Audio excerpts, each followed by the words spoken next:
దిగొస్తున్న వెండి బంగారం అట ఇక దాదాపు ఇక ఒక 15 రోజుల నుంచి అనుకుంటా ఇక మొత్తం ఇక అమాంతం పెరిగినాయి, లక్షల లక్షలు అయినాయి మొత్తం. ఇక ఒక్కసారే తగ్గుతున్న పరిస్థితి. కిలో వెండి 20,000 అట. తులం బంగారం పై 5,000 తగ్గింపట. బంగారం వెండి ధరలు క్రమంగా దిగొస్తున్నాయట. దేశ రాజధాని ఢిల్లీలో స్వచ్ఛమైన బంగారం ధర 10 గ్రాములు 1,54,000 ఉందట. ఆల్ ఇండియా సరఫరా అసోసియేషన్ ప్రకారం హైదరాబాద్ మార్కెట్లో స్వచ్ఛమైన పసిడి 10 గ్రాములు 5,020 తగ్గి 1,54,530గా ఉందట. ఆభరణాల తయారీలో వాడే 22 క్యారెట్ల పసిడి 10 గ్రాములు 4,600 తగ్గి 1,41,550కి చేరిందట. వెండి 20,000 క్షీణించడంతో కిలో 3 లక్షలకు చేరుకుందట. దాదాపు ఇది 4 లక్షలు బంగారంతో సరిపడగా పోయింది. అది 4.5 లక్షల వరకు పోయింది. అది ఇక ఒక్కసారిగా 3 లక్షలకు పడిపోయింది. దాదాపు 1,50,000 తగ్గింది.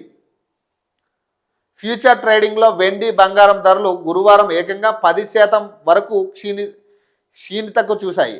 మల్టీ కమిటెడ్ ఎక్స్చేంజ్లో మార్చి డెలివరీకి సంబంధించిన వెండి ధర కిలో 26,850 అంటే 10% తగ్గి 2,42,000కి చేరిందట. అదేవిధంగా ఏప్రిల్ కాంట్రాక్టుకు సంబంధించి బంగారం ధర 1,51% తగ్గి 1.51% తగ్గి 10 గ్రాములు 1,50,736కి పడిపోయిందట.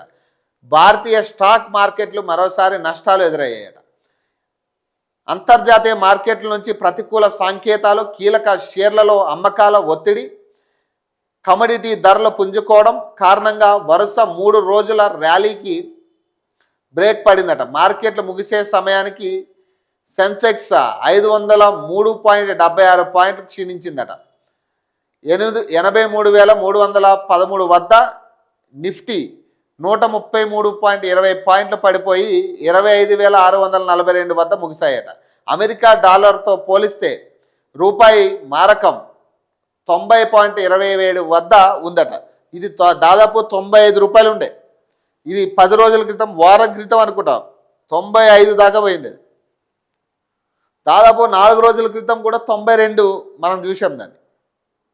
సో అమెరికా డాలర్ ఇది కూడా దాదాపు రూపాయి విలువ 90కి చేరిందనమాట.